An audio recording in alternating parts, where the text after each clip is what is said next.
Basically, I come to the shows to be with all these great people, to enjoy the music. The music's beautiful, the people are beautiful, and I mean, it's a great scene. You gotta come see it. You gotta see it for yourself. It's really hard to explain. It's just great, you know. I grew up in Boston. My mom's a school teacher. She's a really smart person. She's got her master's degree in earth science. My dad is a quality engineer for a big company in Boston that makes wallboard. At first, they were a little hesitant about, you know, they thought I'd grow out of it, but basically I haven't. And now that I'm taking my baby on tour with me and stuff, I mean, they're not real crazy about the idea, but they also realize that I'm doing what I want and I believe in it a lot. We survive in this parking lot. There's never any fights in here. There might be some real harsh words exchanged once in a while, but nobody ever comes to blows here. And I mean, if everybody could just get down and talk to each other, I think the world would be a better place. Every now and then again, I got this feeling that I'm falling down from higher places that I found walking across the sky. The color and the pageantry of this event are just right out of the pages of rock music history. This isn't the Grateful Dead, but a group of deadheads entertaining a crowd that also very proudly claims that title. The Grateful Dead are one of not only of music histories, but a subculture and a phenomenon that has lasted almost 3 decades. Now we'll be taking a look at that phenomenon and the music that created it on King 5 News at 6:30. Well, you kind of wonder how many of them are wannabes and how many of them are true blues, but I think a lot of them really are dedicated to their lifestyle. I'm a veterinary student at Colorado State University, and I follow the Grateful Dead in my free time, and last night I saw my 122nd show.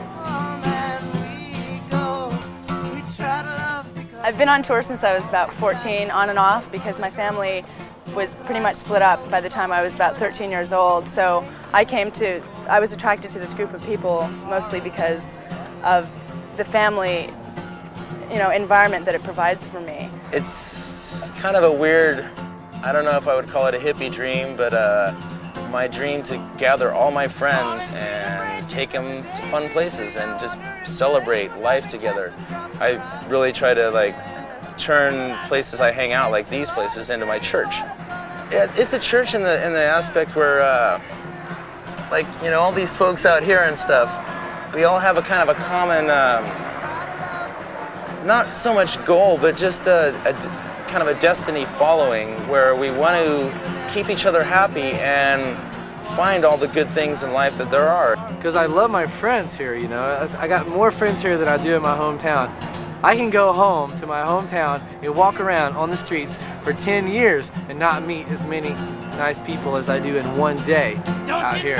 This is a big movement. This is a revolution. And if you're just coming to the show to make money or sell grilled cheeses, you know, or something like that, or to score sheets to take home and get banked. Wrong with selling grilled cheeses?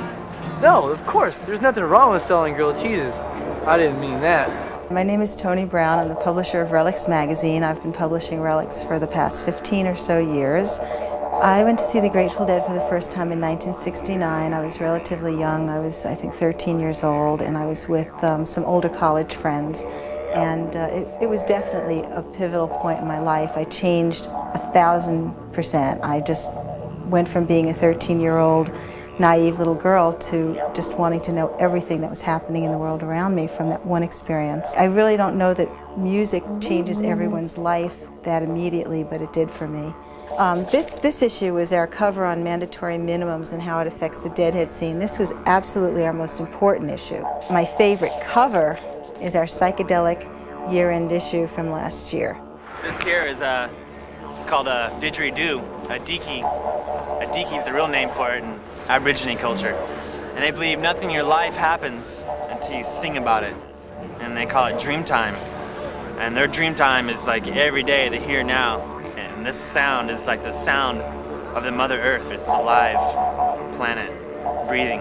I like to go to the jungle, so I call out animals I'm familiar with out here in the forest, and birds, and anywhere from like kangaroos to snakes and eagles and cockatoos, kookaburras.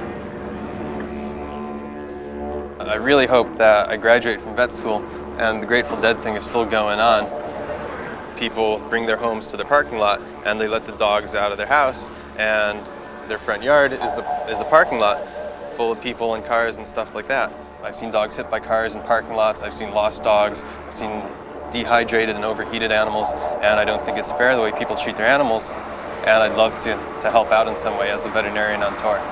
And this instrument you've heard playing is made by termites, by nature. It's carved out by nature. You can see here, it's not man-made, it's made by termites.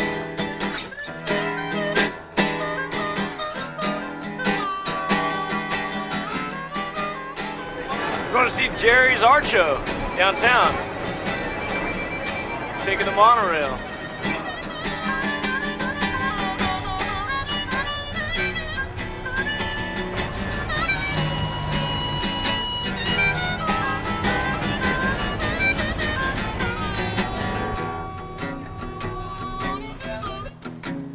Wow.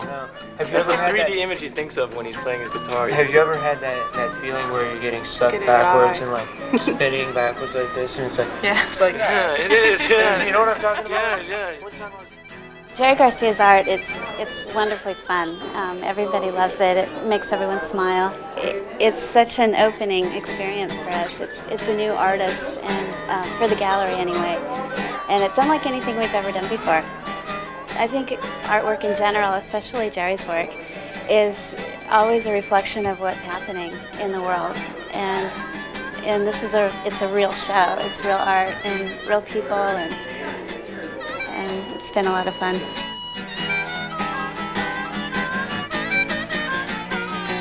That second night in Rock, man, that reminded me of why I go to dead shows all the time to begin with. Oh man, last night was wonderful. I heard they had like a new sound man, and everything's so crisp, dude, man. Phil's right out there, dude.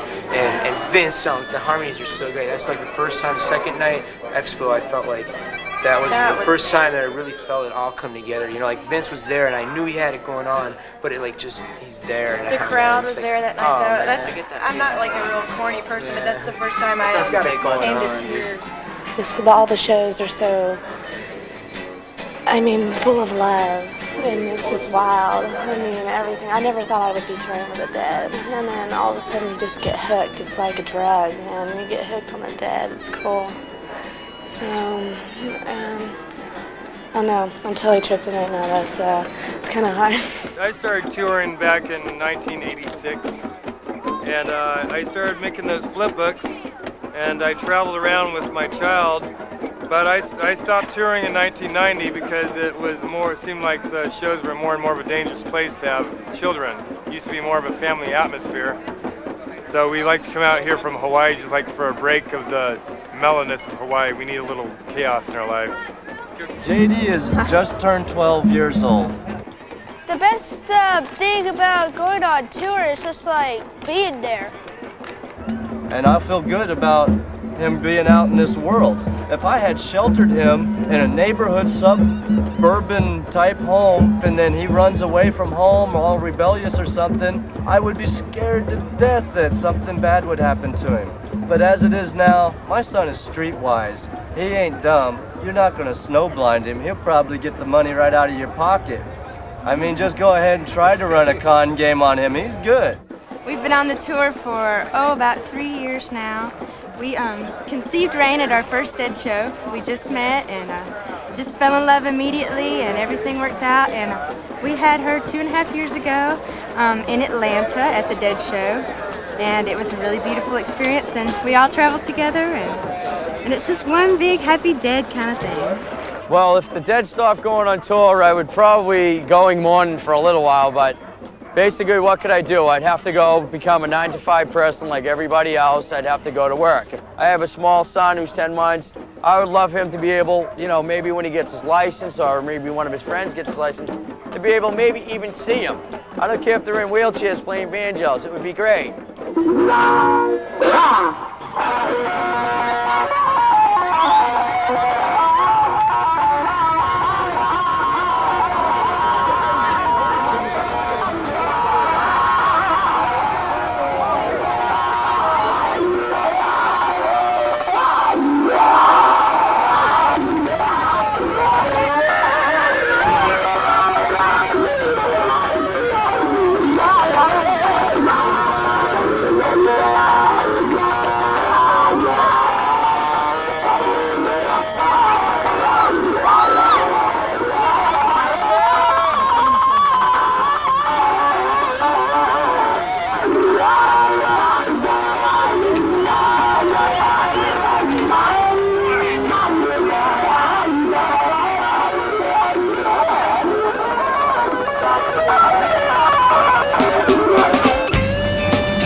looked around, but to my surprise,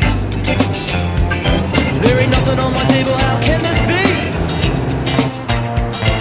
I look in my bag and I'm out of weed. I'm gonna find someone who's got what I need. 'Cause all I've got left is stems and seeds.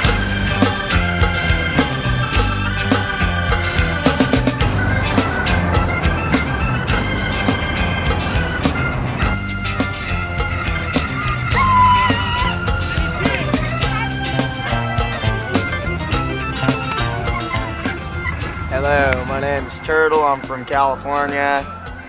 I like to smoke pot a lot. We're cleaning our house right now.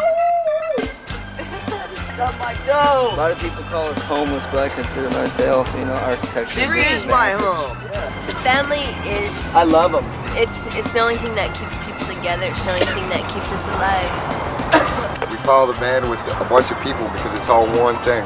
And and it's inspiring for it to be one thing. You know, like, that's why I love them so much. And it's different from like hanging out in like Babylon where you don't really care that much about your neighbor. Like here, everybody cares about each other and the music cares about you. You know? And we all sing praises to each other. Good way to put it, brother. My parents think I'm crazy. Because in my philosophy on life, they think I'm nuts. They think I'm up in the stars. Oh, I'll be on the road till the death road takes strikes. me off.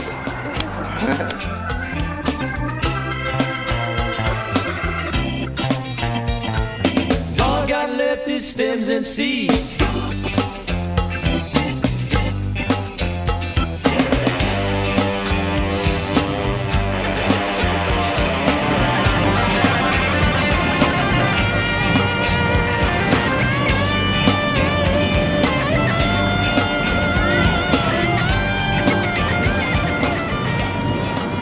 I'm a paramedic, and when I work during the shows, I usually run a crew, and we'll go out into the crowd and help the people out, whatever, and get them into the RockMed area so we can take care of them. There's always medical problems. You're talking about a small city out here. Probably had 45,000 people inside and maybe 20,000 people out here. Any kind of medical situation that can come up usually does come up. You know, anything from colds, bee stings, allergic reactions. You know, sometimes we go to car accidents. We did have one tripper who climbed up on top of the press box up there and decided they wanted to fly to heaven. That was in the middle of the night a couple nights ago. Luckily, the police backed off, and in an hour or two we were able to talk him down, get him into the tent, and a couple hours after that they basically were recovered and we were able to let them go. First time I went to the show, it was kind of, you know, I got in and the music started and it was just everybody was dancing, you know, and it was like they all looked like they were, you know, nobody was dancing with each other. They were just all kind of dancing. Everybody's up and down and it's going like this, and I was just kind of, look at all these freaks, what the hell's going on? I was just kind of laughing at them, you know, and all of a sudden I looked down and I'm going like this, and then, you know, all these heads are going this way and that way, and pretty soon it's like, and then everybody's, and all of a sudden you got everybody's dancing together, and everybody's like one, and then the crowd gets excited, then the band starts getting excited, and then the crowd gets more excited, and everyone just starts feeding on everything, and then it's just this magical thing just happens, and it's just so beautiful, and that's the best way I could explain it. I don't know. Magic happens while the band plays. This is since Halloween night on the East Coast in Brendan Byrne Arena in New Jersey, right across from Giant Stadium. Yeah, business card in there too. A lot of Jerry Garcia band, a bunch of good cadet shows, east and west. When you listen to music, it comes in, right? But when you listen to dead music, it comes out. Really not on the road all the time, but 25 years, 30 years. I've either been riding motorcycles or riding in buses or cars. The kids that are out here today are educated. Their family as a dead community is something they learn through sharing. There's a community that the world needs to pick up this community. to a degree where you see somebody struggling, you help them. My dad worked every day of his life, and I went to work at 16. And my impression of people at work is if you aren't enjoying your work and it's work, you're in the wrong business. They think that they're happy because they don't know what happiness is. Material They've happiness. been brought up, materialistic. My They've mom been works brought a up in the society. 9-to-5 job. That sucks. I mean, if you're living in Babylon and you're having to deal with all that shit, most people I know aren't truly happy. But I think, when I think of society, I think of my mom. And I try so hard to get away from society. Therefore, I don't talk to my mom very much at all. People don't understand how easy it is to live without the 9-to-5 and stuff. We're getting ready to have a baby in a few months, and we're going to do that kind of on the road, and you know, just do the best we can, and everything takes care of itself. You know, good things happen to good people. That's another thing I think about the dead. It's Jerry I've seen walking through the parking lot when Bill Graham was still alive. And discussing the scene, and I've heard Jerry out of his mouth say, "This is my family. They bring us joy, we bring them joy."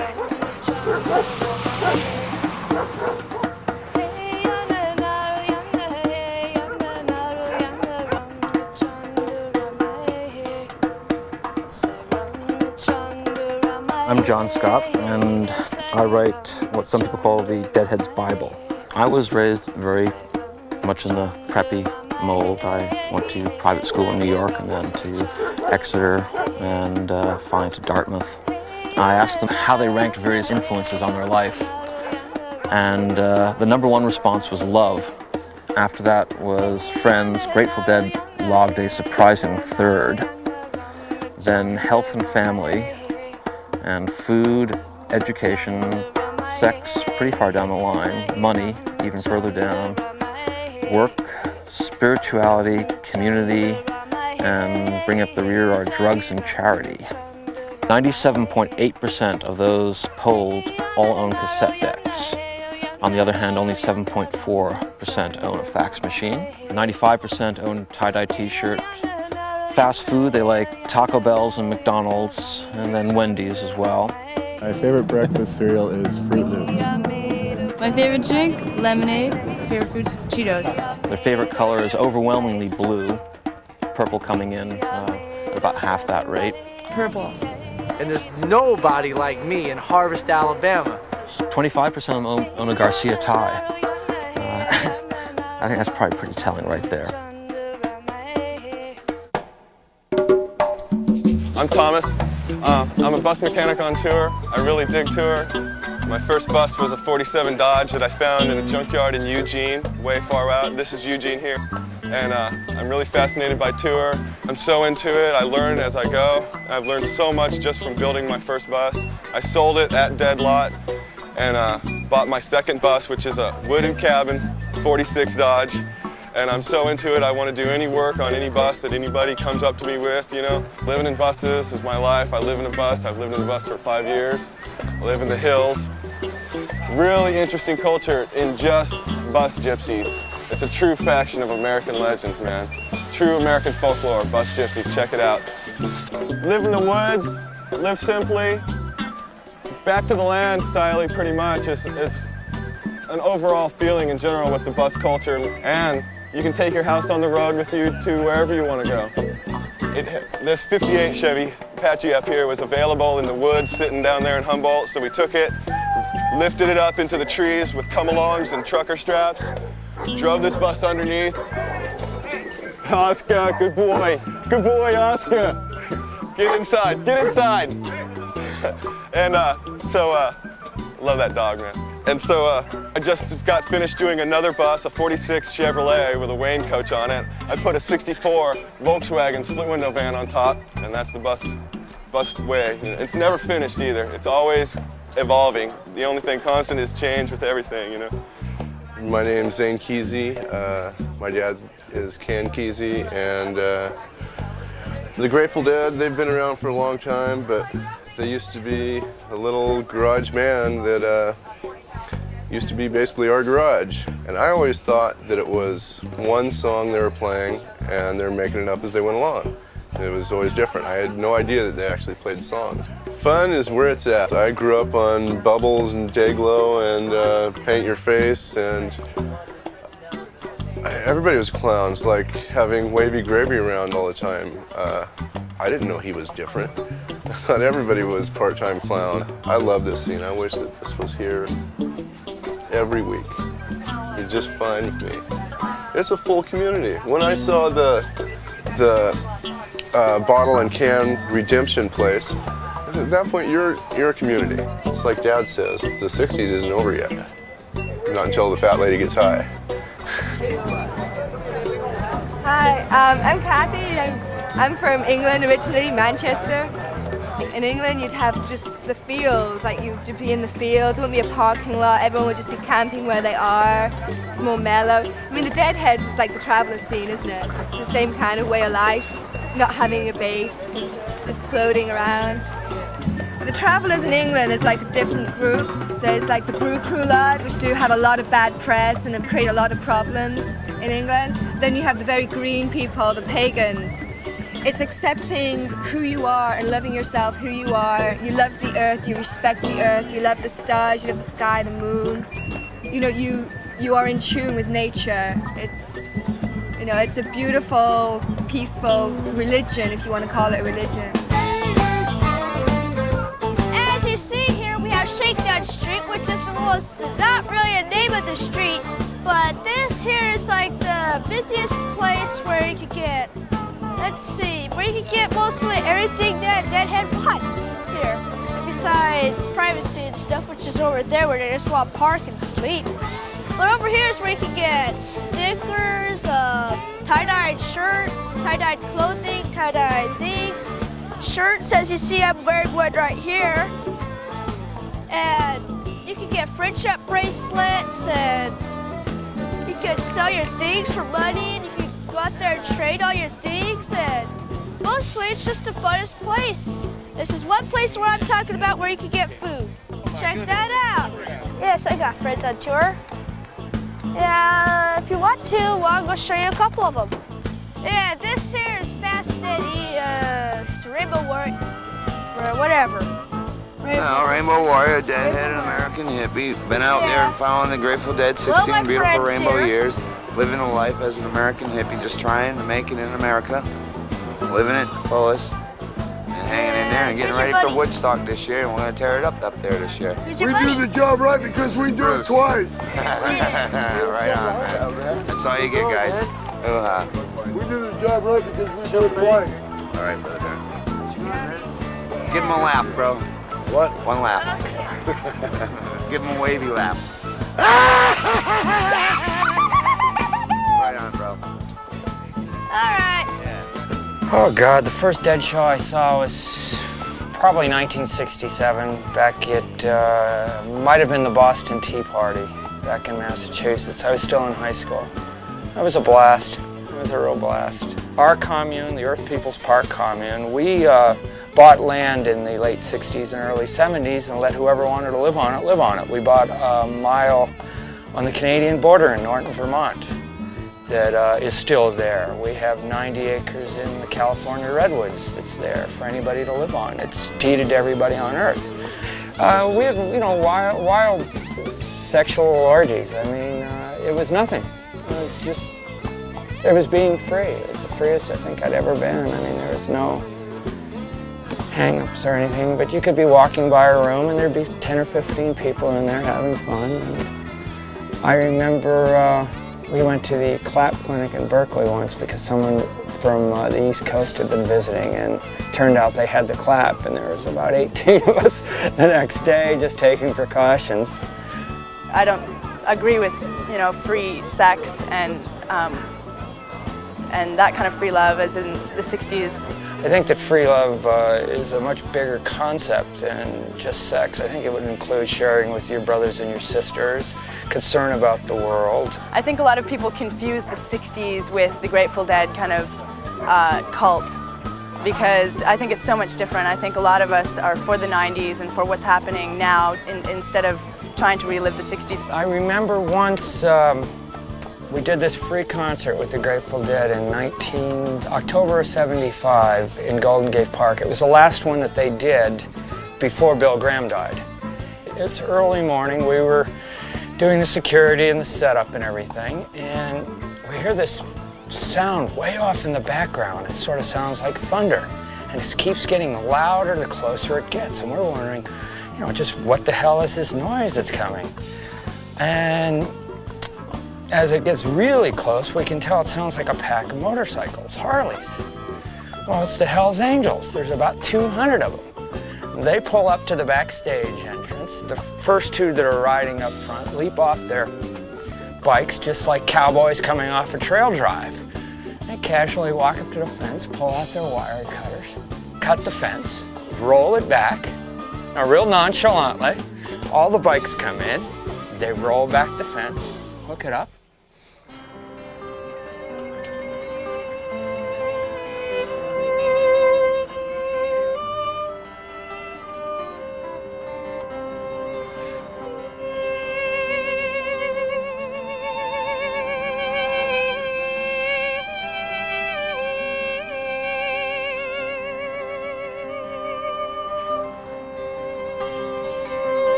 Everybody seems to be lost. As the children, they have no cause to follow, and very few heroes. We try to teach young people not to abuse their body or their soul, and try to do good and get along with people. And as you can see, we seem to do it pretty well. This has always been there for me, and my family has always been there, but spread out physically. And here, it's like a group of people that are always in one place. This is my last tour forever. This is it. This is the last tour, and after that, I'm gonna get a real job and try and assimilate into the real world. I think that I don't know. I think there's a lot of young kids, homeless, that no one really wants, and they just end up here. They're here for the drugs, you know, some sense of family, but. If this is the only family they can find, you know, I think that's pretty bad because, I don't know, I think most of the kids who end up here like that end up, you know, they're 16, they're smoking crack, they're smoking coke, or they're booting, you know, heroin. You know, it's not, I don't think it's as pretty as what it appears to be. I mean, you know, come the middle of the night, there's fights, there's blood. I mean, in most of the arenas, there's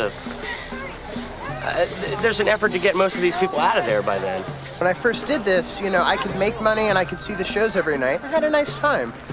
I get to see the country for free. You know, the only reason I come now is it's a job. You know, I have a job when I'm not here, but I make $5 an hour at, you know, at a bakery. So I work all week and I make, what, $100, $150? You know, on a good night I can make that in an hour. The last 4 or 5 years, it's definitely deteriorated. I think you can definitely trace it to around 88, 89. And the Grateful Dead's popularity took off then. I mean, before then, there wasn't the little teeny bopper scene, which there is now. And that has definitely increased over the last 5 or 6 years, which has helped to increase vending, which has helped to increase drugs. Minimum drug sentencing has become huge. I mean, it used to be 5 years ago, people would walk around and say LSD. I mean, wide open. It was mushrooms, LSD. Every third person was saying LSD, ecstasy, ecstasy. Now you hear little whispers because people are afraid that they're going to get arrested with a half a page of LSD and go to jail for 10 years. Some of it has to do with the Grateful Dead. I mean, they've pretty much been apathetic and apolitical for all these years, and that helps to cause a problem. And this is my last tour because I can't stand what it's like out here. You know, these people say, oh, we're peaceful, we're respectful, we love, but you know, they don't do any of those things. They're disrespectful, they don't understand common courtesy, they don't have respect for other people, they have no boundaries, you know, with other people. I think they use that as a cover to be selfish, you know.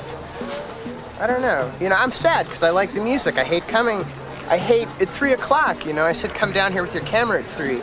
see the violence, see the drugs. Man, I sleep with a weapon here. I'm scared. Gave away everything. Sold my car, 75 bucks. Came here with my girlfriend, traveling around, seeing the world, seeing life, living, free from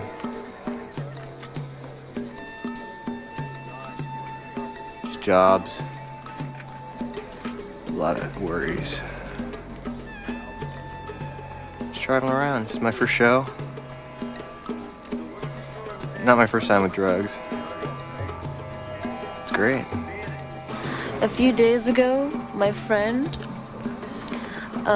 he was in the Cal Expo shows, and he saw a friend of his, this girl, and she said that on her way to Cal Expo show, she was driving like through the trees or something, like redwoods or something, and she saw an angel walking in the trees.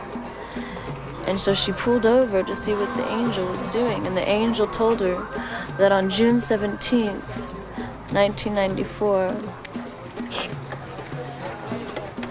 that the first trumpet will blow of the 7 angels in Revelations. And the girl who was driving, she was just like really freaked out by what she had just seen. And so she just kept driving, and a cop pulled her over. And she told the cop her story, and the cop said that 8 other people had told her the same thing. Love. Ooh, the universal language besides music, man. Raging and rising. Love, love, love, yeah. Let's see. I don't think I've fallen in love with anyone yet. But there's a lot of fucking cute boys out there, dude. The highest concentration of cute boys is on the dead lot, and it's really cool. In the world, dude. And so fuck love, dude. The world. So, besides Jamaica, come on. I suppose love's like a good ideal, but there's just so many cuties, dude. Fuck it. My parents were divorced, and so I just stayed with my mother. She was kind of young, so I just went where she went, you know. I was about 8 years old. It was my first show. Also, that same year, I went to my first rainbow gathering. I live in a very faithful way, and I know that things are going to happen to Babylon, you know? Things are going to happen to make peace happen. To make the society realize it. To make it's not the working peaceful now. It's not. transformation of the world People happen. we're becoming overpopulated, and you know, and everyone's just. It's money, money, money. You know. In my heart, I know that I am going to live, and I know that no matter what earth changes happen, Jah will always guide me to the safe place where those things have to happen. And that's what Grateful Dead teaches me, you know? All these people here, they're all here for the same reasons. They're all here for that vibe, you know, the love vibe.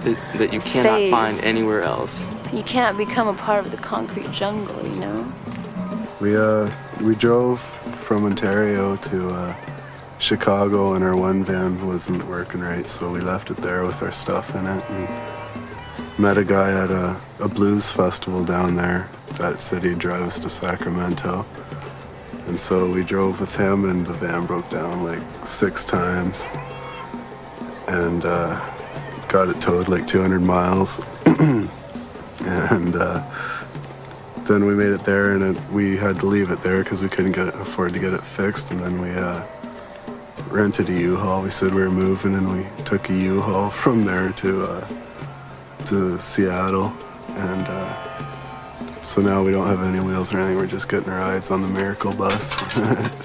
I suppose you could just follow the Grateful Dead and dedicate yourself to, you know, be dedicated, but that's not much of an existence if you don't have some purpose, you know. And like right now, I'm on ecstasy. And what that shows me is all the different fears I have. And it helps me to just break down all those walls and stop getting stuck in such the movie of things, you know? And to stand up high on top of the mountain and look down and just see the truth within it all, and that we will always have everything we need. If we believe in Mother Earth, she will always protect us. And those who don't believe in her, then they're gonna get caught up in the destruction of it all. But I have faith that there's going to be peace on earth. And those people who believe, they're gonna all be here to see it. And those people who don't believe, they're just gonna see the destruction of it. Just all the people in Would you Babylon, like me to all sing the people. a song? Yeah, Okay. My sister Blue taught me this. Oh! The river, she is flowing, flowing and growing. The river, she is flowing down to the sea.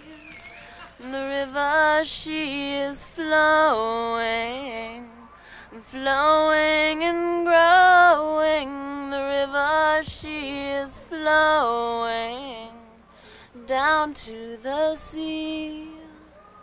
Mother, carry me, your child I'll always be. Father, carry me down to the sea.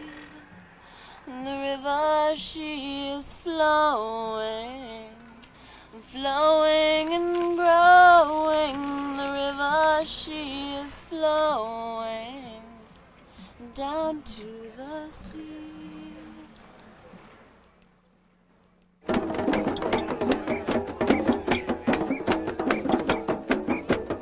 Tour's hard, man. Don't let anybody tell you it's easy. You can make a couple of shirts and go make $1 million fucking dollars, because it ain't gonna happen.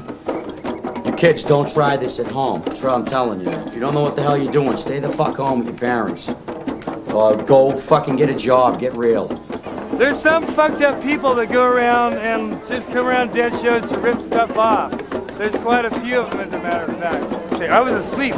I had like my whole lot from me, gangs from me in Eugene. We had a typical VW van drive. It broke down on us. We were trying to bum start at a rest stop, and our friend's Pitbull got out of his car, and we left him there by accident. Everybody jumped back into the car, and we took off and forgot Magoo at the rest area. It's pretty devastating for us because it was part of our family. And I love my dog. He's gone. I miss him.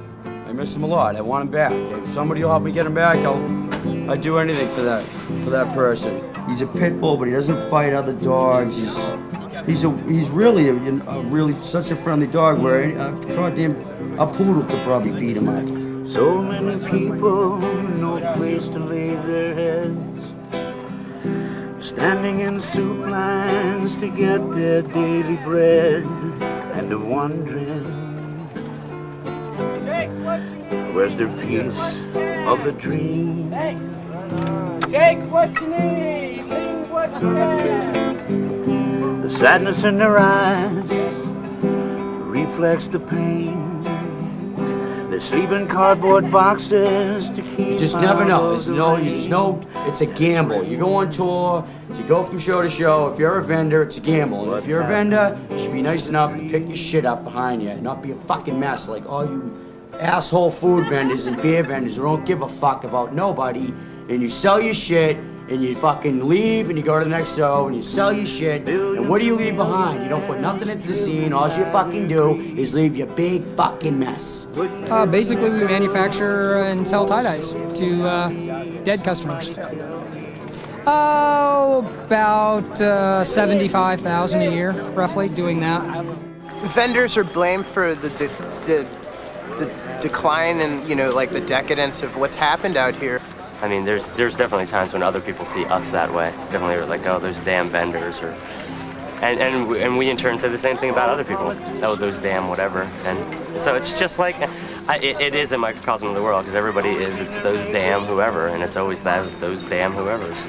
So a lot of people who don't vend see us as like, the real problem in the parking lot, why the police are so harsh, why Grateful Dead comes down on the people in the parking lot so hard.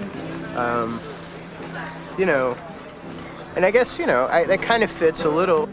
You're fucking the whole scene up. And that's it. And you nitrous guys should be fucking in the same category with them. You shouldn't be coming anymore either. You don't care about anything, and the Dead are really sick of it. I know they are.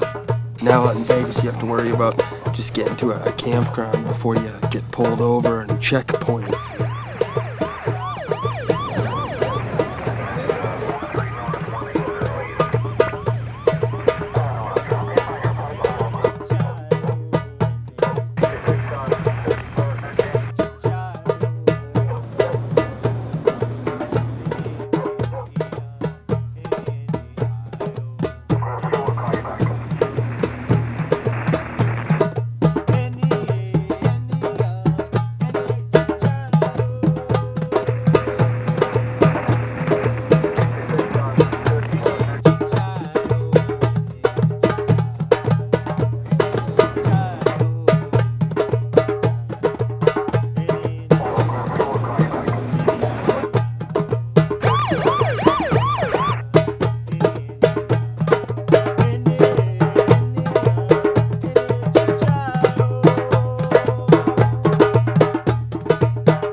There's so few places in the world that you can go and truly feel like yourself, truly be yourself, and that's okay because the people around you are truly being themselves.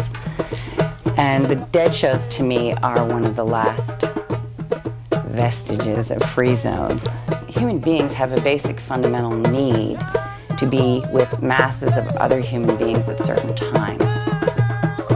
I don't know why that is, but it's clear people will go to sports arenas in large mass groups, people will go to church in mass groups, people will go to concerts, different bands. Now the ego has a chance to drop away and cleanse itself. I grew up in like a real, I guess, ghetto type area, you could say. And I got into like stealing and drugs, you know, at like 11 years old. The culture that people are brought up in, you know, the background, and it doesn't make that person necessarily bad. It's just that sometimes people just don't know better, you know? I just realized that if you respect the Mother Earth as your own body, then it respects you, and it's like a whole divine plan, you know, this great mystery of just pure love, you know? And if you can see things that way, then everything will always be the way you want it. Everything will always flow the way you want it. You don't need money, you don't need, you know, material things. All you need is nature, and Jah will always provide, you know? You know, it's just flowing. That's just what I'm into now.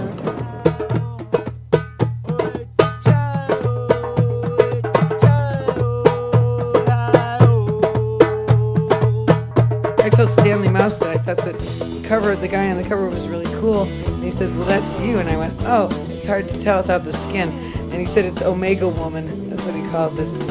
Here they're burning their first gold record, or trying to. They couldn't burn it, so they ended up shooting it.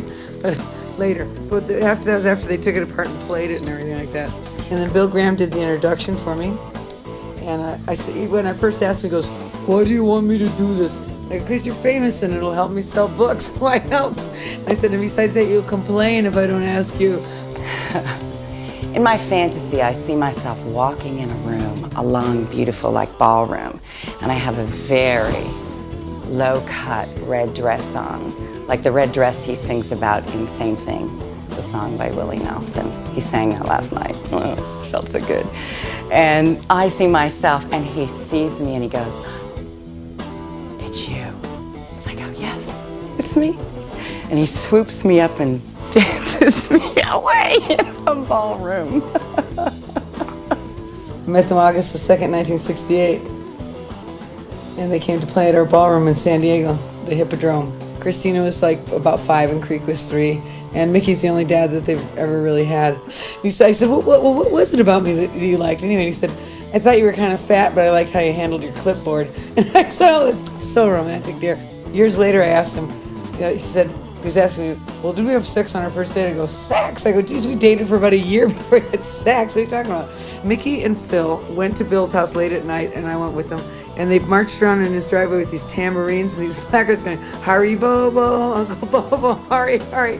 And Bill comes up and goes, what do you want now? It's like 11:30 at night. So they said, we want to go to Egypt, blah, blah, blah. And he's like, this is in 1977. And he's saying, it's very bad over there. We can't go to Egypt. And here's Bill, a few days after we've been in Egypt.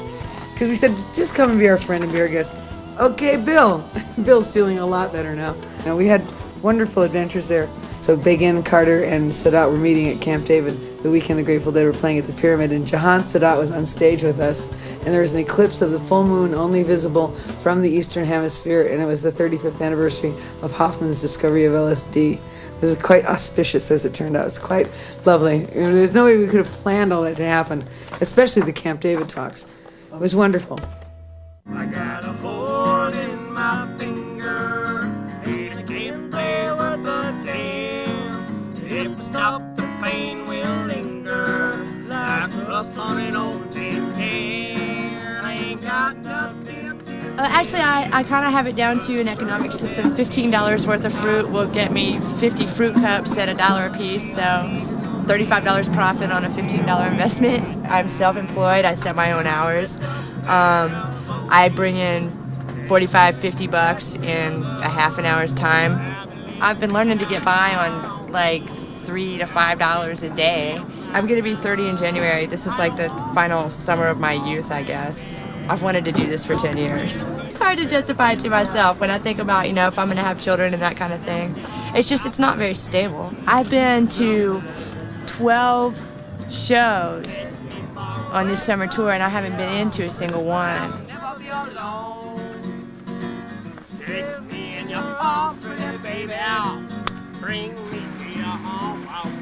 I got a bad, beat up conscience. I'm drinking most every day. And though I have not 2 cents, I will always find a way.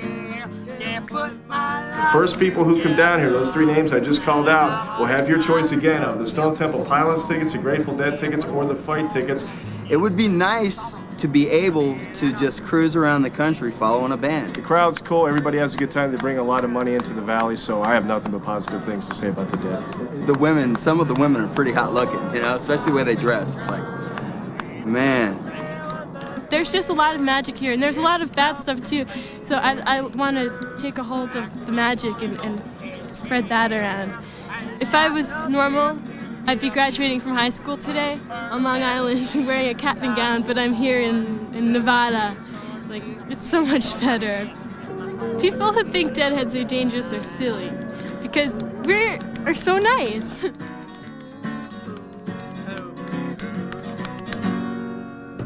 I went to college for 3.5 years, and then I quit and became a stripper. I'm homeschooled. We get curriculum from libraries and even curriculum from yard sales and stuff. Well, I study on like math and science and I usually read. I do own a home in Albuquerque, and so at his school, his 3 main teachers are all deadheads, and they work with us, and they totally envious. We do testing in April so we can pass to the next grade, and we also do IQ aptitude tests. His last one he scored 131 IQ on, so no chromosome damage there. When our kids were growing up, we said to them, look, obviously you guys are going to want to experiment with drugs because, you know, like father, like son, whatever, it's a family tradition. My son in particular made a big mistake one New Year's Eve where he saw a vial roll off over in the corner that somebody dumped all this stuff on a table in a dressing room, and he saw this one little vial roll off in the corner, and there was a C scratched on the top of it. He thought that meant cocaine. You know, he's like 13. He's 27 now, he lived through it.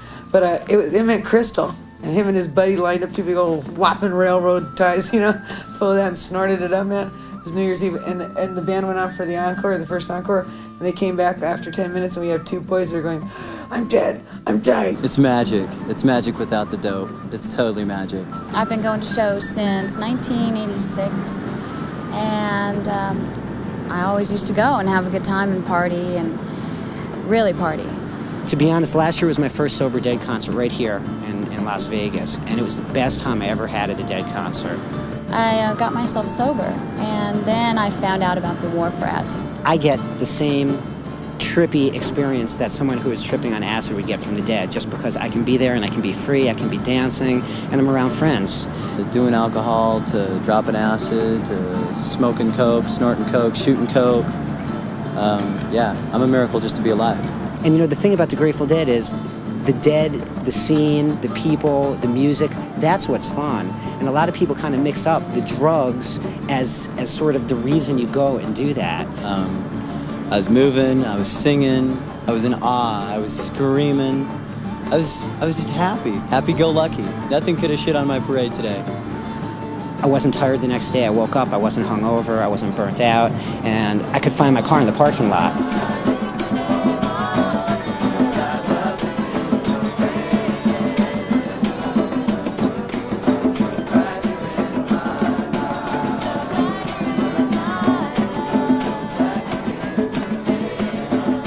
There are a great deal of deadheads who are 9-to-5ers or professional people, and we save up our money and we fly to shows, we stay in hotels. The Dead is very tribal, so we're all coming from different tribes to meet in one big tribe. We're all tempted to get on a bus and follow the Dead around.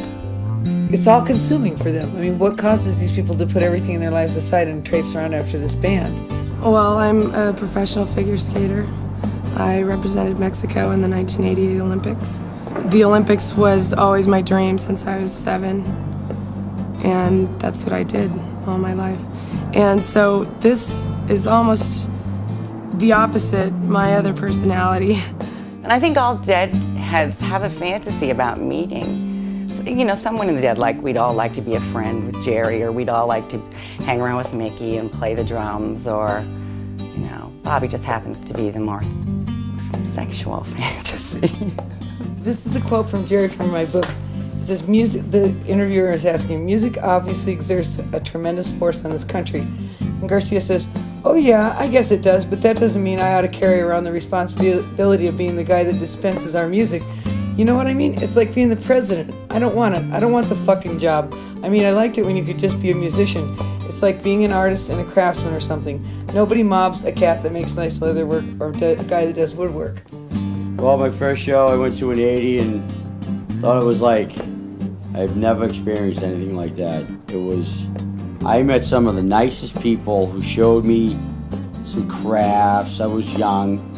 I think I was like 14 or something like that.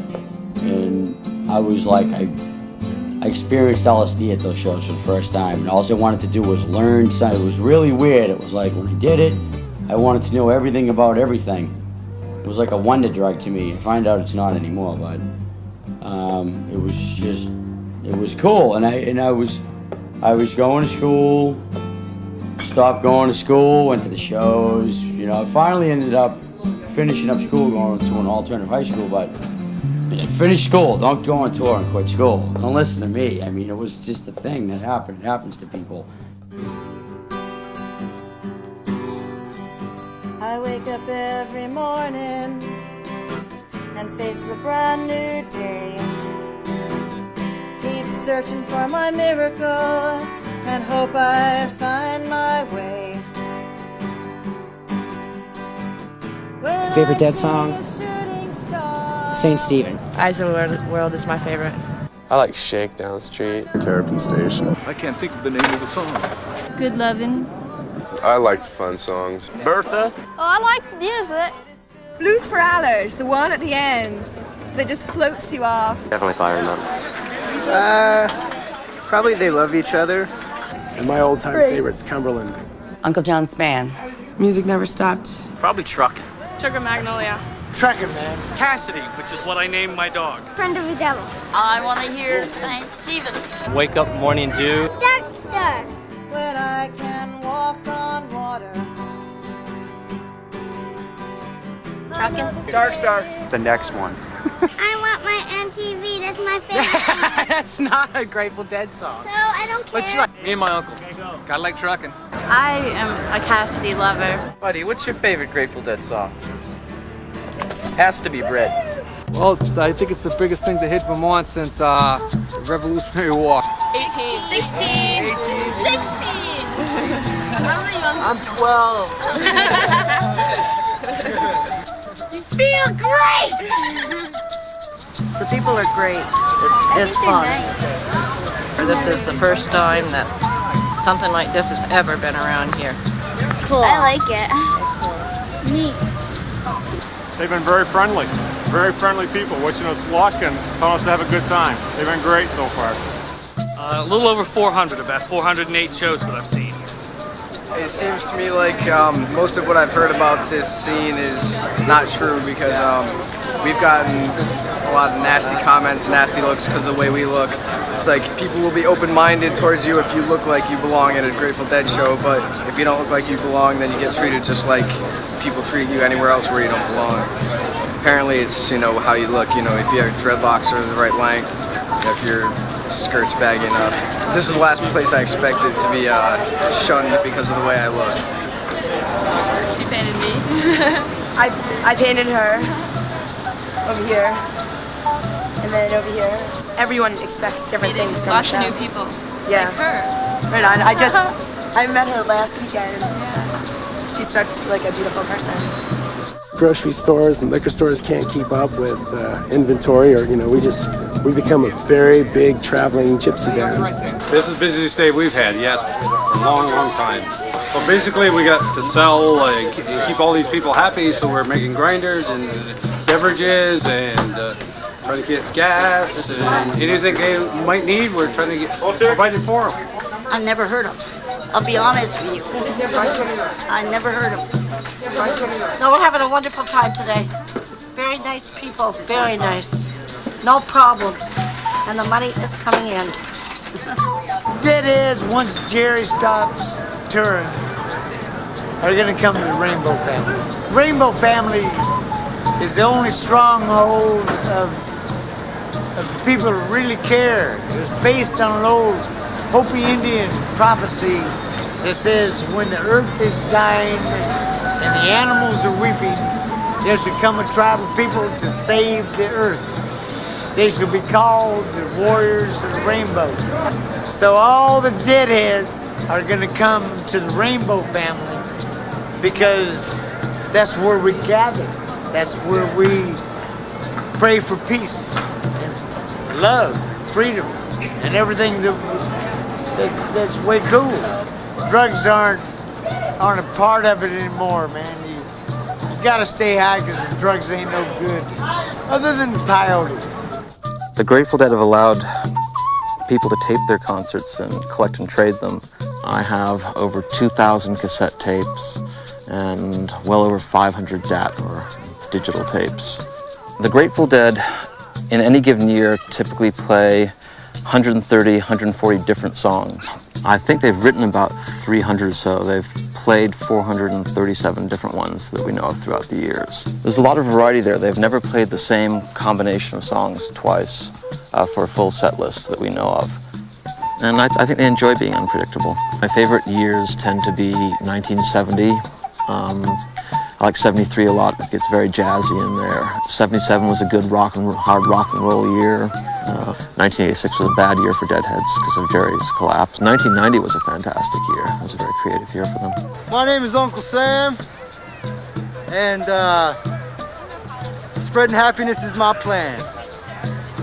Well over 1 million people buy Grateful Dead tickets every year. Last year, they sold more tickets than any other band. I'm here to meet Jerry, hopefully. If he sees me, maybe he'll bring me up on stage and get to dance with the band, although I doubt that.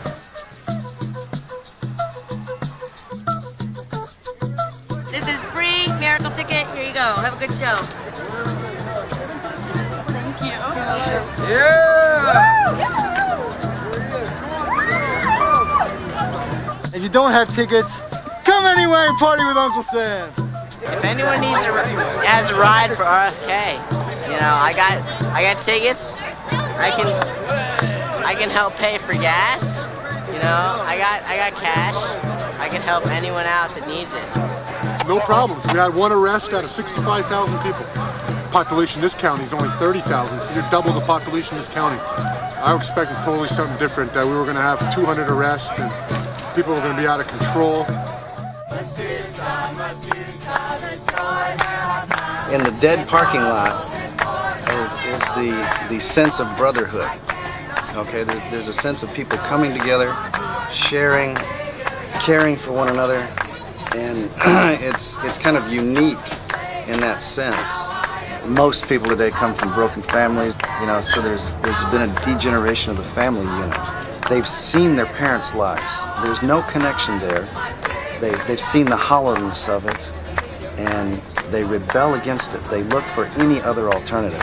That's why we're here. We're here looking for the one or two in this whole crowd that would forsake everything they're doing on the face of the earth to help bring the kingdom of God on the earth. Last tour, 3 people came. One of them's here right now. People have come and bumped into us, and they didn't know they were looking for us. But when they met us, they said, I can't believe it. This is what I was born to do. And now there's probably 80, 100 people who we've met in these crowds who just leave everything behind.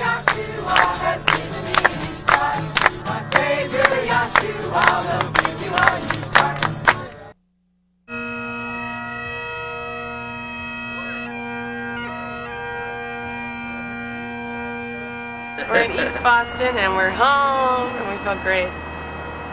The thing I miss the most about tour is like I have so many friends at the shows and meet so many new friends, and I'm always meeting new people that, like when I come back here to the city in Boston, a lot of the people I don't really care to meet. Last time I talked to you guys, I was saying I would never go.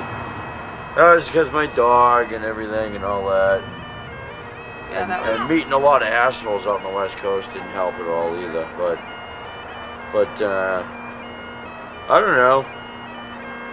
I'll probably still go to shows, but I won't go out to California. I say I won't, but who the hell knows? You know what I mean? He's said that before. I've said it before, and I always go back over out and there, over but- again. You forget from one summer to the next how it is. My name is Monica Pratt. I work for Families Against Mandatory Minimums. FAM is comprised of inmates and their family members who are serving mandatory minimum sentences in state and federal prisons. If this was LSD, you'd be in prison for 5 years. No breaks, no parole, no kidding. And it's no joke. And especially if you're a first-time offender, you think that I'm not going to get in that much trouble.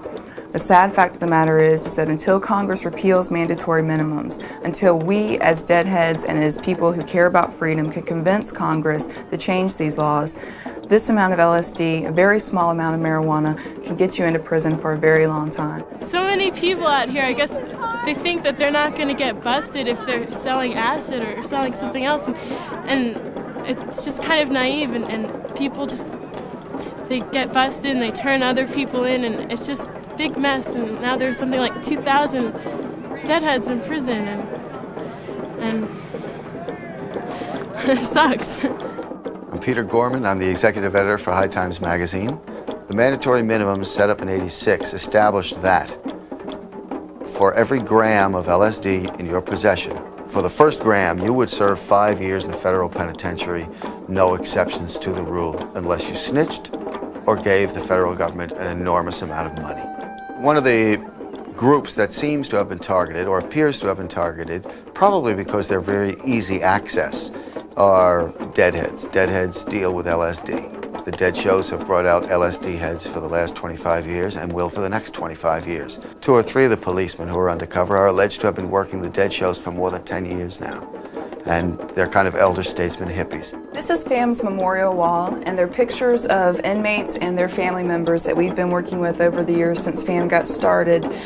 For instance, most of these people are family members. Some of them are younger, some of them are older. None of them are the typical people that you would think would be in prison for drugs. This man's serving a 10-year sentence. This woman's serving a 5-year sentence. This man is serving a 10-year sentence for marijuana.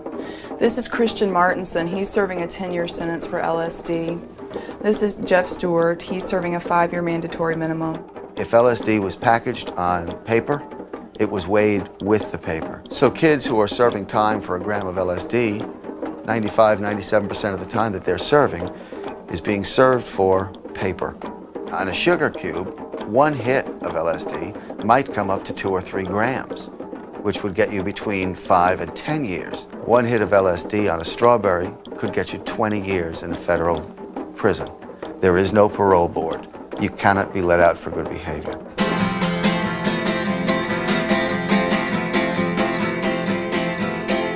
Don't you know I gotta get stoned every day? One of the things about the deadheads, which seems tragic to most of us in the anti-drug war business, is that the average age of the kids being busted and serving federal mandatory time is probably between 17 and 22 or 23 years old. If you do LSD at a dead show, you don't buy it at a dead show. You don't sell it at a dead show. Find another way. I mean, even though you mean well, there are too many undercover police working. The penalties are much too severe. You're not doing it to make money, you're doing it to try to be nice. That's the only reason anybody ever sells LSD. You mean well for the other person. They need a spiritual aid, you happen to have one. If they had a cough, you'd give them a cough drop. Don't deal on tour. It's not necessary. Use it as a sacred ritual. If you must trip, keep it personal, make it your own ritual. Don't put yourself in the position of having to go to jail for 30 years for it.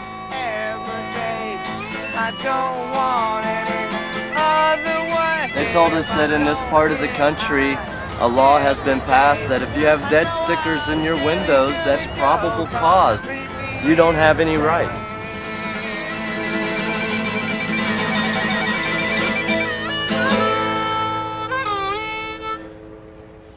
Actually, a federal marshal came on with this smoke screen looking for the acid murderer. This guy who takes LSD and kills people, which I've never heard of any such thing in all my life. It's government propaganda, if you ask me. There's someone filming us from across the way, and the DEA and the federal marshal are in the car in the parking lot waiting to talk to us. And we go to the bus, there's a warrant on the seat. They took his driver's license, his birth certificate, the title to the bus, They my told us- passport, my business license. This is great for JD. Why should we shelter him? Why should we shelter him against what's really going on? There's some bad things going on. I love this country with all my heart, but the government is corrupt and they can't say they're not. When I started going to shows, I was still inside of my mother. Sometimes I had to go sit down. He was so active when he heard the music. I've seen over 100 shows. Having a kid is having a kid, no matter where you have a kid. I like their music, and I like to hang out in the parking lot. He is in the Young Scholars program. He's top 1% in the country. My favorite thing about the concert is dancing. Traveling, of course, it's an educating experience in itself. I consider myself as a deadhead. Sean is a little wary of saying to other kids that aren't involved in the scene that he likes the Grateful Dead. I don't really talk to my friends about it a lot. They're supposed to enjoy playing Super Nintendo or Sega Genesis or something of that nature. Once I met some of the band, I think from a backstage pass, and I think I shook hands with Jerry Garcia. Well, we're here today, Benton, the Dead Show. Okay, this is actually where our business began 2 years ago. I met him, he made shirts, I made jewelry, we quit our jobs and came out on tour. Now we have some stores in the Philadelphia area. We vend other music festivals, Lollapalooza, The Horde, Reggae Soul Splash. Today's our day off. So we're out playing. We're out playing. It's just all about being kind to each other and being friends with everybody, no matter what they look like. My mom has asked me a lot over the years if I've ever thought that I've wasted my life, and I really can't say so because I've had so much fun. I've seen so many things. Okay, maybe I'm not a millionaire, but you know, life's more than just money. You know, riches aren't necessarily how much money you've got. Some of the most unhappy people I've ever met have been people with a lot of money. I've had 5 of these vans just like this, and they always break down. And you know what I do? I get out and I start hitchhiking. This guy took me home from the Phoenix shows, and he drove me home. His name's Pokey. I know Pokey. From Syracuse? Yeah, he had a white bus. Yeah, he had a white bus. I know Pokey. He drove me all the way home from Alabama to Alabama from the Phoenix shows. That's right. He missed the Chicago shows because of it. Because of that, yeah, but I still made it. But he didn't even want to go to Chicago because it was too cold. He went to Atlanta or something. No, he went to the Gathering in Louisiana. But anyway, Pokey drove me home to Alabama from Phoenix. I decided to go get my bus in Oregon, so I split and I went to Oregon to get my bus. But these girls, I picked them up on the westbound side, but they were going east because this trucker was messing with them. So they went to the westbound side, so I picked him up hitchhiking, went all the way to Oregon with him, right? And then this was a friend of mine's car, and I lost the car. It was an '88 Prelude. I said, wind, autumn, here, take this car, go get gas money and everything. Then my bus broke down, so I had to call my friend and go, I lost your car, man, an '88 Prelude. I lost your car, bro. I'm really sorry. He's like, don't worry, it'll come back to me. When the bus broke down in Needles, I had to hitchhike all the way back east because the bus broke down in Needles. I got back east and guess what? The girls drove the car back to Alabama for me. They were so nice, they were so cool, and they're here on the lot. Pokey is with the girls now. Is that the car he was driving? Imagine that! I saw Pokey, I run up to Pokey, I'm like, Pokey, hey, what's going on, man? And I look in the back seat, and it's the girls. I'm like, oh my God, it's a small world, and it just keeps going in circles. No one likes to speculate on when the Grateful Dead will stop touring.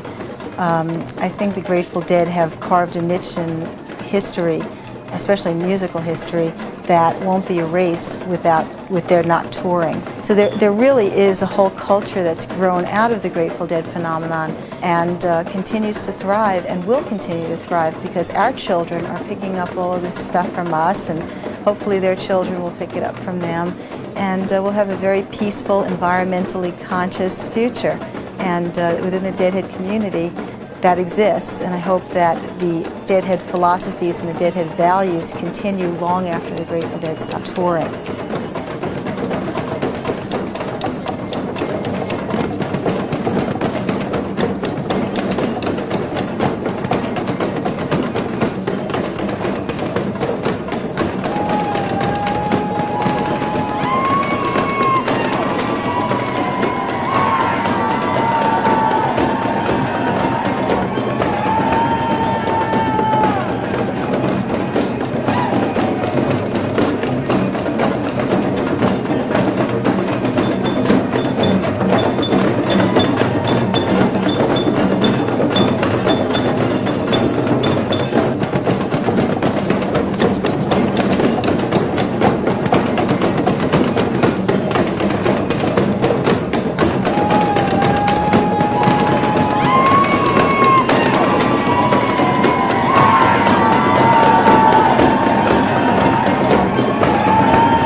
We got married since we seen you guys in Eugene. We went through the drive-through chapel and got married on the school bus. Went and the Dead show was our reception. So now we're on our perpetual honeymoon. The perpetual honeymoon. The river, she is flowing, flowing and growing. The river, she is flowing down to the sea. The river, she is flowing, flowing and growing. The river, she is flowing down to the sea. Mother, carry me, your child I'll always be. Father, carry me down to the sea. The river, she is flowing, flowing and growing. The river, she is flowing down to the sea. Hi, my name's Jari. You'll see some footage of my dog here, Magoo, and if you could do me a favor, if you've seen my dog or you know someone who has him, I'm not gonna press charges or nothing like that. Just help me get my dog back. My phone number is 1-617 569-4959.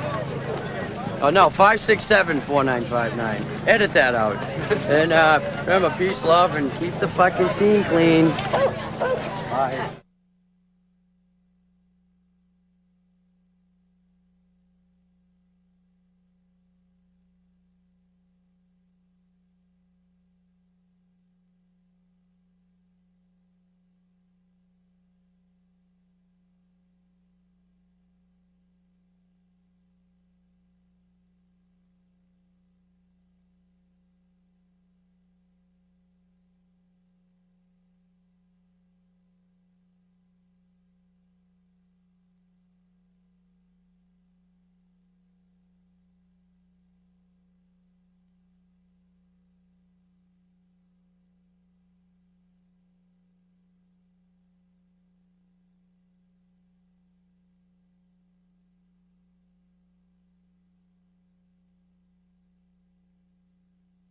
What is going to be the theme of your meeting?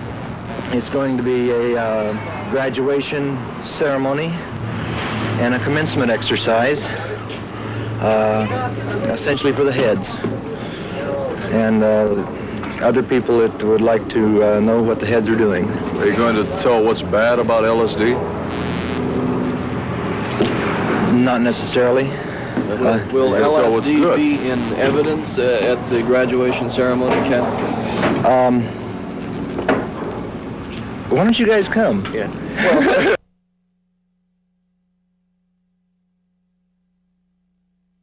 The acid test was breaking out into an area in which it had no specific goals. It was just discovering what there was out there if you just continued to move away from the norm. But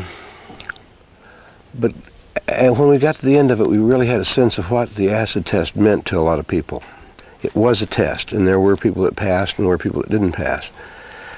When we did the show up in Portland, to give you an example of somebody who passed, some businessman just walking around the street came in. We charged $1. For $1, you got to see us make all our noise and the dead make all their noise and anything else that happened. This guy was in a suit and had an umbrella, and he got the customary cup of stuff. And about midnight, you could see him really get ripped. Somebody who had probably never been anything but drunk on beer. But he looked around and saw all these strange people, and he looked down, and the spotlight was showing down on him. He saw a shadow down there. He would stand up straight, put that umbrella over his shoulder, and he says, "The king walks." And he says, "The king turns around." Now the king will dance. They weren't just playing what was on the music sheets, they were playing what was in the air. When the dead are at their best, the vibrations that are stirred up by the audience is the music that they play. And consequently, when we'd go to LA, you'd get one kind of thing. When you'd go to Portland, Oregon, you get a completely other kind of music. And that means that the band has to be supple enough to really read the notes written on the wall, and that they're changing all the time. I don't know of any other rock band that could have done it. Usually, when it sort of started when we went to see the Beatles. They went up to see the Beatles with us in the bus, and I saw power like I'd never seen it. I'd never imagined it before. When one of the Beatles, when George would turn his head like this, you'd hear this screaming wave follow his head like this. And what the Beatles were saying was, "Come closer, come closer, love me do." And the people were pressing closer and closer, but they didn't know how to sing that moment. And the moment needed to say, "Don't come closer, stay back, stay back, stay back." They're looking for magic. When I did my writing class, I started the writing class by showing the people this. And the reason I like to do that is because there's a moment when you see something like that, there's a crack in your mind. And you know it's a trick, but you can't figure it out. And that crack lets in all the light. It opens up all the possibilities. When that little split-second thing happens, when the dead are playing, and everybody in the audience goes, "Wow, did you see that?" That's the moment. And kids will watch 5 hours of mediocre music to have that one click happen, because that puts them in touch with the invisible. There was a time when we avoided fame because fame was almost the kiss of death. Fame meant Tom Jones and John Denver. But cream rises and people can recognize it. And as the dead, the longer they've played, they haven't needed anybody to hype them. In fact, if anything, they've gone the reverse to let people think, oh, there's nothing happening here, because everybody knew from the very beginning that this was right, and it was going to continue just the same way that those flowers bloom, that it's genetically purposeful. It knows what it's doing, and it will grow to its proper height, and it will bear a flower. And all we have to do is keep people from tramping around in the flower garden. When you hear ripple, you know it's dealing with something beyond the veil. It doesn't say so, but the thing where there is no pebble tossed in the ripples in the water, everybody gets this chill up and by that. It's the same thing as when you read Shakespeare or Sappho or the Bible, that the poetry is there. These guys have known it a long time, and they have just been the custodians of it. And it's a great honor and a lot of fun to be ringside with stuff like this. It really is. You will, I think that in 20 years, whoever is still alive will still be working at what they're doing. There's no place else to go. It's like me. You know, I buried my kid right out there on the place. I can't get off this land. You know, it would take tanks to move me off this land. The dead aren't going to get up off that. They're going to defend it to the end of their life. They're warriors.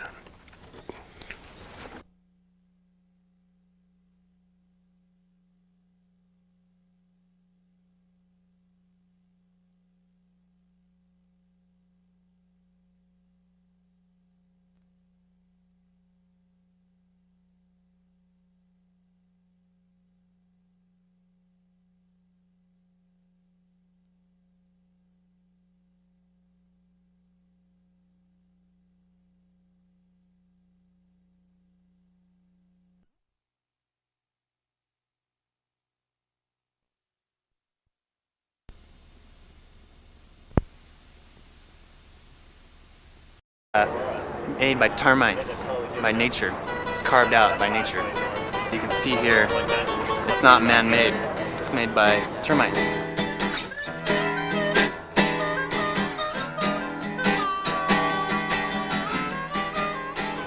We're going to see Jerry's art show downtown. Taking the monorail.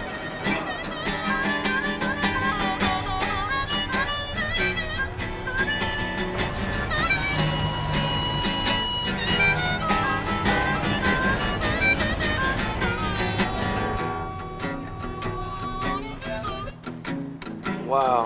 Have you ever had 3D image he thinks of when he's playing his guitar. Have you ever had that feeling where you're getting sucked backwards and like spinning backwards like this, and it's like, it's like, yeah, it is. Yeah. You know what I'm talking about? Yeah. Jerry Garcia's art, it's wonderfully fun. Everybody loves it. It makes everyone smile. It's such an opening experience for us. It's a new artist, and for the gallery anyway. And it's unlike anything we've ever done before. I think artwork in general, especially Jerry's work, is always a reflection of what's happening in the world. And this is it's a real show. It's real art and real people, and it's been a lot of fun.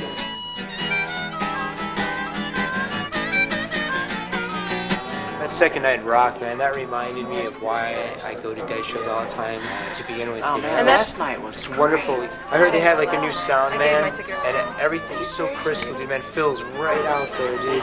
And Vince, the harmonies are so great. That's like the first time, second night Expo, I felt like that was the first time that I really felt it all come together. You know, like Vince was there, and I knew he had it going on, but it like just, he's there. And the crowd was there that night, though. I'm not like a real corny person, but that's the first time I came to tears. All the shows are so, I mean, full of love, and it's just wild. I mean, everything. I never thought I would be touring with the Dead, and then all of a sudden you just get hooked. It's like a drug, man. You get hooked on the Dead. It's cool. So, I don't know. I'm totally tripping right now. It's kind of hard. I started touring back in 1986, and I started making those flip books, and I traveled around with my child. But I stopped touring in 1990 because it seemed like the shows were more and more of a dangerous place to have children. It used to be more of a family atmosphere. So we like to come out here from Hawaii just like for a break of the mellowness of Hawaii. We need a little chaos.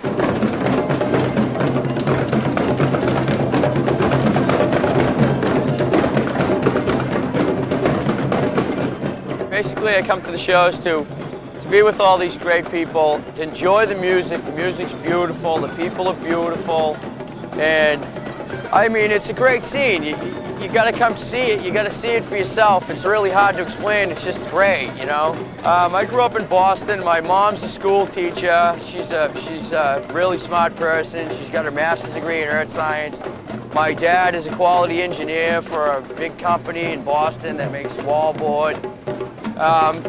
At first, they were a little hesitant about, you know, they thought I'd grow out of it. Basically, I haven't. And now that I'm taking my baby on tour with me and stuff, I mean, they're not real crazy about the idea, but they also realize that I'm doing what I want and I believe in it a lot.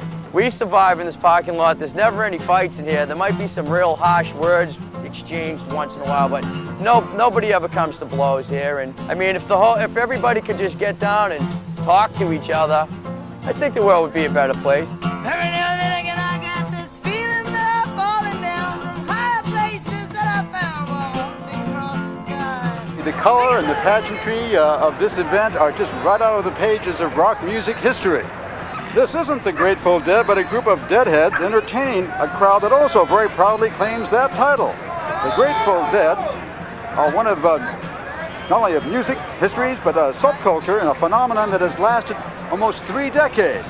We'll be taking a look at that phenomenon and the music that created it on King 5 News at 6:30. Well, you kind of wonder how many of them are wannabes and how many of them are true blues, but I think a lot of them really are dedicated to their lifestyle. I'm a veterinary student at Colorado State University, and I follow the Grateful Dead in my free time, and last night I saw my 122nd show. I've been on tour since I was about 14, on and off, because my family was pretty much split up by the time I was about 13 years old. So I was attracted to this group of people mostly because of the family, environment that it provides for me. It's kind of a weird, I don't know if I would call it a hippie dream, but my dream to gather all my friends and take them to fun places and just celebrate life together. I really try to turn places I hang out, like these places, into my church. It's a church in the aspect where all these folks out here and stuff, we all have a kind of a common, not so much goal, but just a kind of a destiny following, where we want to keep each other happy and find all the good things in life that there are. Because I love my friends here, I got more friends here than I do in my hometown. I can go home to my hometown and walk around on the streets for 10 years and not meet as many nice people as I do in one day out here. This is a big movement. This is a revolution. And if you're just coming to the show to make money or sell grilled cheeses, or something like that, or to score sheets to take home and get banked. Wrong with selling grilled cheeses? No, of course. There's nothing wrong with selling grilled cheeses. I didn't mean that. My name is Tony Brown. I'm the publisher of Relics magazine. I've been publishing Relics for the past 15 or so years. I went to see the Grateful Dead for the first time in 1969. I was relatively young. I was, I think, 13 years old, and I was with some older college friends. And it was definitely a pivotal point in my life. I changed 1,000%. I just went from being a 13-year-old naive little girl to just wanting to know everything that was happening in the world around me from that one experience. I really don't know that music changes everyone's life that immediately, but it did for me. This issue is our cover on mandatory minimums and how it affects the deadhead scene. This was absolutely our most important issue. My favorite cover is our psychedelic year-end issue from last year. This here is it's called a didgeridoo, a diki. A diki is the real name for it in Aborigine culture. And they believe nothing in your life happens until you sing about it. And they call it dream time. And their dream time is like every day, the here and now. And this sound is like the sound of the Mother Earth. It's a live planet, breathing.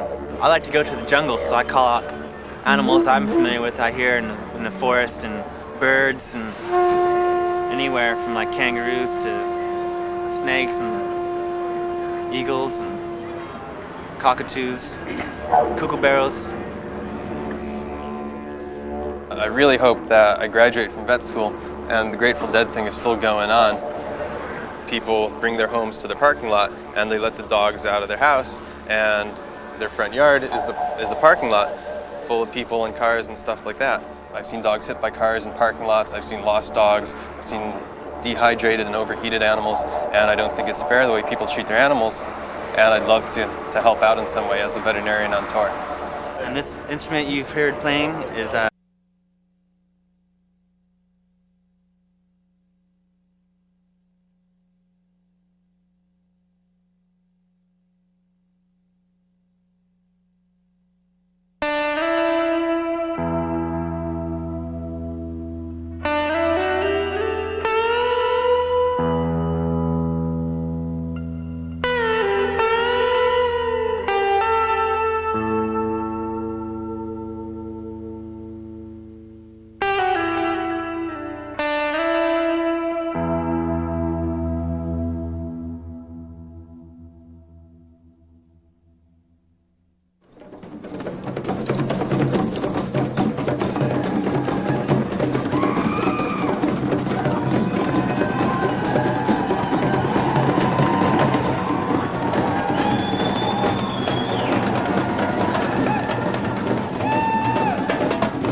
JD has just turned 12 years old.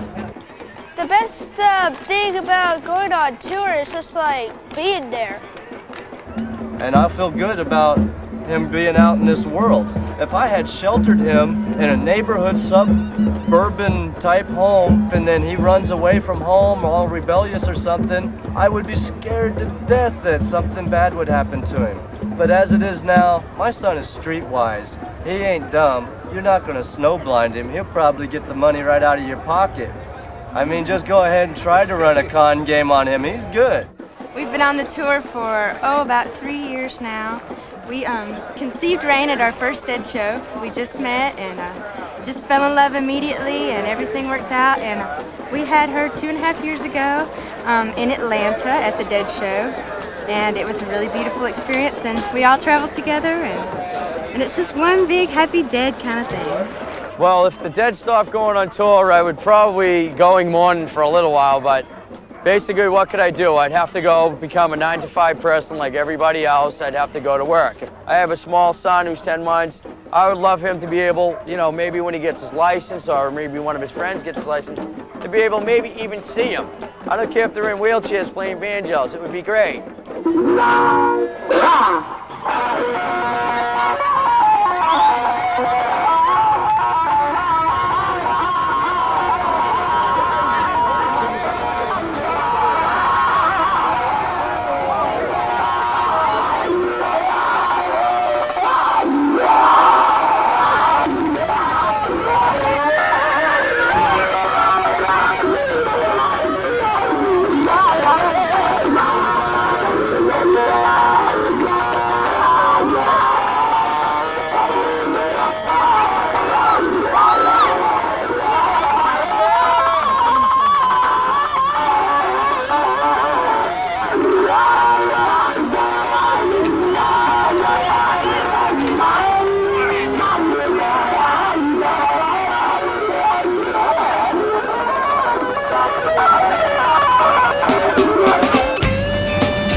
I looked around, but to my surprise,